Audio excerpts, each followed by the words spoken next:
Bonjour à tous. Aujourd'hui, je souhaitais qu'on parle de drones et en particulier des recommandations d'utilisation d'un drone. Alors vis-à-vis de la loi et évidemment vis-à-vis du bon sens. Comment utiliser un drone sans mettre en danger les personnes et sans vous mettre en difficulté vous-même, soit à cause de la chute de votre drone, soit parce que vous photographiez, vous prenez en vidéo des lieux qui sont protégés, vous vous trouvez dans des zones où vous n'avez pas le droit de voler avec votre drone.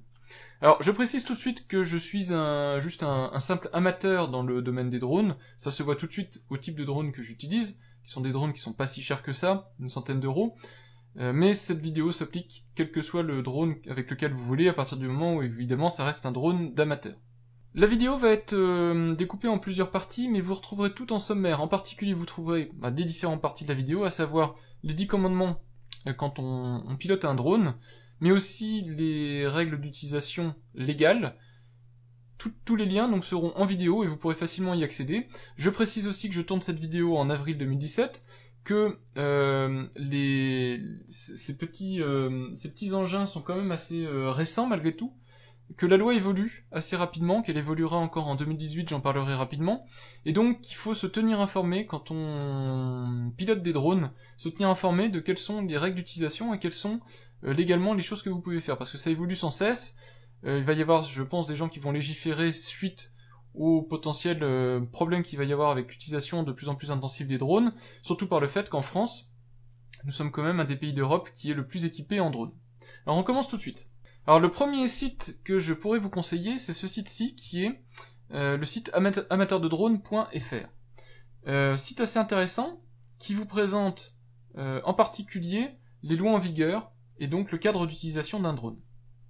Vous pourrez exactement retrouver le même type d'informations sur des sites encore plus grand public, en particulier je pense à amazon.fr. Sur le site amazon.fr vous aurez rapidement les règles d'or qui sont synthétisées sur la page pilotage responsable des drones. Alors, déjà il faut distinguer les drones en deux catégories, les drones professionnels et les drones civils ou de loisirs. Il est fort à parier que si vous regardez cette vidéo-là, vous n'êtes pas un professionnel parce que vous n'avez pas besoin d'aller sur YouTube pour vous renseigner. Donc vous serez certainement dans la catégorie drone civil et de loisirs, à savoir que ça c'est de l'aéromodélisme. Il n'y a pas vraiment de classification drone actuellement pour le pilotage de ces engins-là. Vous allez être en catégorie nommée A, et votre drone doit peser moins de 25 kg. Alors sachant que des drones comme ça pèse 100-150 grammes, et que même des gros drones DJI pèsent entre 700 pour le Mavic Pro et je crois un peu plus, 900 ou quelque chose comme ça, peut-être 1 kg pour le Phantom, je sais plus précisément. En tout cas, vous êtes bien en dessous des seuils et vous êtes bien dans les drones civils et de loisirs. Donc en tout cas, vous n'avez pas de permis spécifique dans ces catégories-là pour piloter des aéronefs, puisque ça s'appelle aéronefs télépilotés. Alors il y a 10 règles à respecter, 10 règles de bon sens, je dirais, à respecter pour piloter un drone. Ces règles sont synthétisées par la vidéo YouTube des DGAC, que je vous mettrai également en lien. Vous pouvez la consulter, elle est bien faite, elle est rigolote. Moi je passe juste en revue les différents points. Le premier point, c'est je ne survole pas les personnes. Alors au sens large, c'est-à-dire vous ne survolez pas non seulement les individus en tant que tels, vous ne survolez pas non plus les lieux d'habitation et les véhicules, les choses comme ça, les lieux de rassemblement, donc évitez de survoler des endroits résidentiels. Ça ne veut pas dire donc que vous ne passez pas au-dessus d'une personne, ça veut dire aussi que vous réfléchissez au fait que si jamais votre drone vient à tomber, un moteur lâche, tous les moteurs lâchent, vous perdez le contrôle du drone, il va retomber non pas à la verticale mais pour tomber avec un axe. Il faut aussi être, en fonction de la hauteur que vous utilisez, adapter donc la distance à laquelle vous vous trouvez des zones d'habitation. Ça paraît évident, mais un drone ne tombe pas droit par le vent, etc. Il va pouvoir tomber en diagonale. La deuxième règle, c'est de respecter les hauteurs maximales de vol. Alors ces hauteurs-là varient en fonction de la zone considérée. Je vais vous montrer après comment savoir quelle est la hauteur maximale de vol en fonction de votre situation géographique, mais il faut savoir que c'est, en général, quand vous avez le droit de voler à un endroit, 150 mètres. Le troisième point, c'est tout simplement de toujours garder la vue sur votre drone. Alors, si possible, même d'être deux personnes, une personne qui se concentre sur le pilotage et l'autre personne qui observe l'environnement, qui observe le drone et ce qui se passe autour pour pouvoir vous donner un retour si jamais, je sais pas, il y a des choses qui se passent dans le ciel ou au sol qui pourraient faire que ça doit impacter votre vol. Mais en tout cas, il faut garder au maximum votre drone en vue. Et une conséquence de ça, c'est de ne pas l'utiliser de nuit, parce qu'évidemment de nuit, même si votre drone est équipé de petites lumières, etc., vous aurez du mal à pouvoir facilement le faire revenir et à naviguer sans vous prendre un obstacle. Alors à ça, il y a quand même une autorisation, je dirais, de piloter le drone avec un écran, donc type ce genre de télécommande là, donc avec un écran ici qui vous permet de voir ce que voit le drone, à partir du moment, en tout cas, où cette transmission là est fiable, parce qu'évidemment moi sur ce type de drone là par exemple je m'amuserais pas à faire ça parce que la transmission n'est pas fiable entre la vidéo et le drone, mais il y a des autorisations, mais en tout cas pas de nuit mais de jour. Vous pouvez éventuellement perdre le drone de vue à partir du moment où vous êtes équipé de matériel de qualité. La règle donc dont je parlais, qui est de ne pas survoler les personnes, ça s'étend bien sûr aux agglomérations, donc il est interdit de piloter son drone au-dessus d'espaces publics en agglomération. Ça s'étendrait à l'espace public, mais il y a certains endroits où vous pouvez piloter, même si c'est l'espace public, vous pouvez piloter votre drone à partir du moment où vous savez que vous vous êtes mis en sécurité. Je pense par exemple aux plages. Survoler une plage n'est pas forcément interdit à partir du moment où vous avez vérifié qu'il est possible de le faire sur cette plage-là, et que il se trouve qu'il y a personne en dessous. C'est-à-dire vous le faites pas en plein été quand tout le monde a allongé sa serviette sur la plage.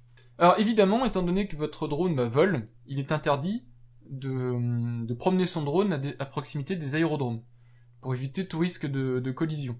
Donc à nouveau, cette règle-ci, si vous savez pas exactement où sont situés les aérodromes, etc., je vous conseille de continuer à suivre cette vidéo, je vais vous montrer un lien qui vous permet de le visualiser sur une carte. Alors évidemment, comme pour les aérodromes, on évite de s'approcher de lieux sensibles ou protégés. Alors à nouveau, il vous faut une carte pour être sûr que vous respectez bien ce type de règles, mais évidemment on s'approche pas, par exemple, je sais qu'il y a eu le cas d'une centrale nucléaire, on ne s'approche pas de lieux sensibles de ce type-là pour aller prendre des clichés peut-être assez sympas à voir, mais qui peuvent mettre en panique les forces de l'ordre, et puis aussi mettre peut-être en danger la sécurité du site.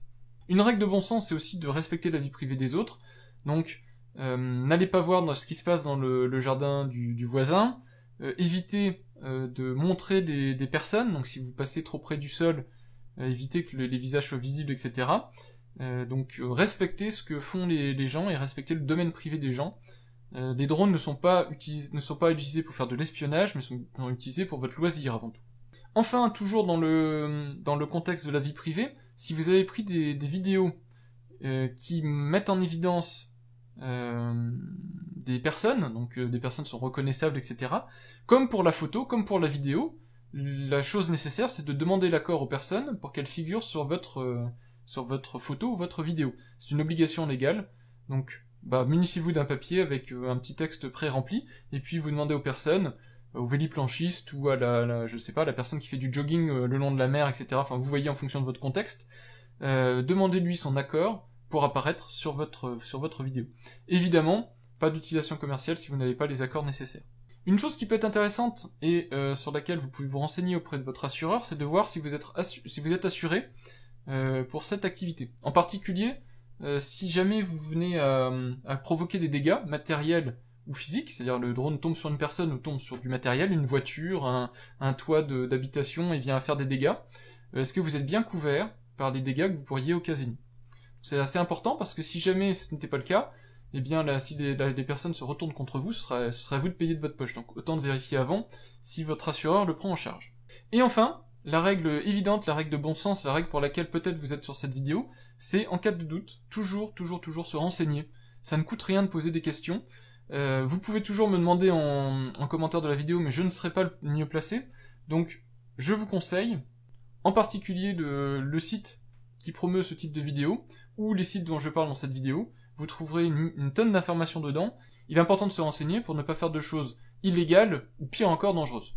Un résumé rapide des règles de bon sens et légales quand vous pilotez un drone. Pas de vol au-dessus des zones urbaines, type agglomération. Restriction autour de tous les sites sensibles et les aérodromes. Donc on ne survole pas les aérodromes, on ne s'approche pas des aérodromes, on ne s'approche pas de centrales nucléaires, de sites militaires, etc. Vous respectez évidemment des distances de sécurité quand vous volez votre drone par rapport à ces sites et par rapport à ces lieux. Et ces distances de sécurité doivent être aussi pondérées par la hauteur de vol. Donc plus vous allez voler haut et plus vous laissez de distance de sécurité par rapport à ces types de lieux. La hauteur maximale de vol, je vais aller dans le détail après, mais 150 mètres par défaut. Vous n'allez pas au-delà, c'est la hauteur maximale que vous pouvez, à laquelle vous avez le droit de voler, ce qui est déjà très très important. Je pense que si vous comptez dépasser les 150 mètres, c'est que vous êtes équipé de matériel assez pointu. Respectez les hauteurs maximales de vol. Alors 150 mètres par défaut, mais ça s'adaptera en fonction du lieu précis où vous voulez faire voler votre drone. Gardez toujours autant que possible votre drone dans le champ de vision direct. Éventuellement, vous avez la possibilité de le perdre de vue à condition d'utiliser du matériel approprié, donc avoir caméra de retour, etc. Et puis, si possible, que votre drone soit en mesure de revenir par lui-même proche de vous. Alors par contre, pour pouvoir le piloter avec ce type de caméra, 200 mètres de distance par rapport à votre position, 50 mètres de hauteur maximum, et un drone qui ne pèse pas plus de 2 kg. De manière à ce qu'en cas de pépin, les dégâts soient minimisés. Évidemment, c'est surtout valable parce que la plupart des drones sont fabriqués en Chine. Vérifiez bien que votre drone respecte les fréquences autorisées pour le pilotage. C'est entre 2,4 et 5,8 GHz, ça joue souvent entre les deux. Et enfin, pas de vol de nuit. Spécifiquement, ensuite, si vous voulez prendre des clichés avec votre drone, puisqu'on en était sur la technique de pilotage, en matière de photo vidéo, c'est la même chose que si vous étiez équipé d'un appareil photo d'une caméra. Donc vous vous munissez des autorisations nécessaires si vous voulez faire filmer des personnes, des lieux, etc. Être sûr que vous avez le droit de les montrer, surtout si vous voulez en faire une utilisation commerciale. Et l'utilisation commerciale, c'est aussi de mettre une vidéo sur YouTube et de la monétiser. Je vous le dis, si ça peut vous faire peur ou pas, je vous le dis uniquement parce que j'ai l'information sous les yeux. Vous avez des peines qui sont éventuellement applicables, 1 an d'emprisonnement et 75 000 € d'amende si jamais vous enfreignez ces quelques règles. En tout cas, si vous enfreignez la loi, c'est-à-dire si vous vous amusez à survoler une centrale nucléaire, des choses comme ça. Alors évidemment, après ça, c'est aussi du bon sens, c'est-à-dire que si vous le faites avec intelligence, vous pouvez très bien vous balader avec votre drone à la limite d'une zone où vous avez le droit de le faire, ou éventuellement au-dessus de votre habitation, parce que je sais pas, vous voulez filmer votre toit pour voir je sais trop quoi, mais faites-le quand même avec le maximum de sécurité possible, et en connaissance de cause, c'est-à-dire que vous le faites, mais vous n'êtes pas autorisé à le faire, et donc, si jamais quelqu'un vient vous faire la remarque de faire poser votre drone parce que vous le dérangez, eh bien, soyez aimable et appliquez-le. Voilà, il vaut mieux ça qu'une arrivée de la police qui vous fasse comprendre de manière un peu plus musclée que vous n'aviez pas droit de faire voler votre drone. Alors enfin, parce que c'est pas facile de savoir exactement où on peut faire voler son drone, il y a disponible sur Géoportail, mis à jour je pense assez régulièrement, des cartes qui vous permettent de savoir précisément où vous pouvez faire voler votre drone. Alors là en particulier j'ai mis la Normandie, parce que je réside en Normandie et c'est la zone qui m'intéresse. Et je peux vous montrer par exemple qu'ici, donc là on est aux alentours de Caen, cette grosse zone rouge ici existe parce que vous avez ici l'aéroport de Caen-Carpiquet. Donc comme tout aéroport, il y a des zones à protéger pour éviter justement ce type de collision. De la même manière, vous devez avoir ici l'aéroport de Deauville. Donc il suffit ici d'aller sur cette petite icône là, cette petite icône avec des petites couches, et vous pourrez voir la légende de cette carte. En rouge, ce sont les vols interdits. En rose, on va dire, c'est les vols avec une altitude maximale de 30 mètres. Puis vous avez en orange les vols avec une altitude maximale de 60 mètres. En jaune, les vols avec une altitude maximale de 100 mètres.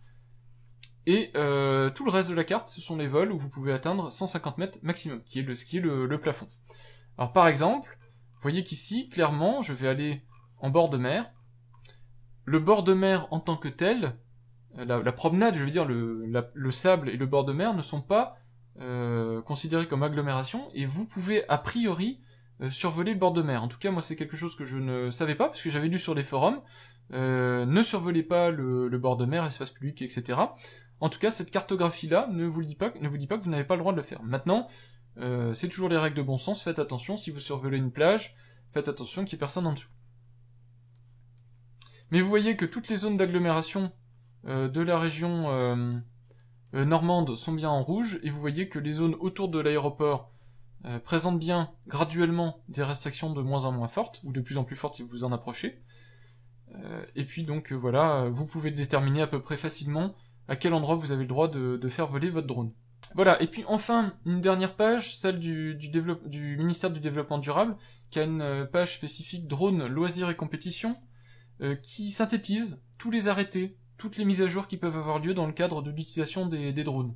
Donc c'est assez intéressant, en particulier parce que si je retourne sur le site amateurdedrone.fr, que je retrouve le lien, sur ce site-là donc est indiqué que par exemple à partir de juillet 2018, il y aura des nouvelles règles qui vont s'appliquer sur les drones. Tous les drones de 800 grammes, 800 grammes et plus, donc par exemple ça n'inclut pas le DJI Mavic Pro, mais ça peut inclure les fantômes, ils vont devoir être déclarés via enregistrement électronique et être équipés de dispositifs sonores et lumineux pour alerter les personnes aux alentours. Surtout en cas d'atterrissage d'urgence. Voilà, donc c'est le genre de choses qu'il faut savoir, parce que si vous ne respectez pas ce type de réglementation, eh bien vous pouvez avoir des sanctions. Voilà, bah la vidéo est finie, je l'ai faite en toute humilité, et je vous le redis, en tant que simple amateur, pilote de drone de temps en temps.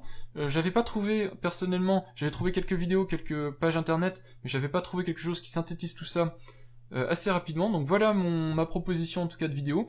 Moi je ne peux que vous conseiller de suivre les liens que je vous ai indiqués, de vous renseigner avant de faire voler votre drone, et en tout cas, une fois que vous êtes averti, de le faire en connaissance de cause, et de ne pas prendre de risques inconsidérés, pour vous, mais pour votre drone, mais aussi pour les gens qui peuvent se balader en dessous de votre drone. Voilà, bah j'espère que la vidéo vous a été utile, puis je vous dis à bientôt pour de prochaines vidéos. Au revoir.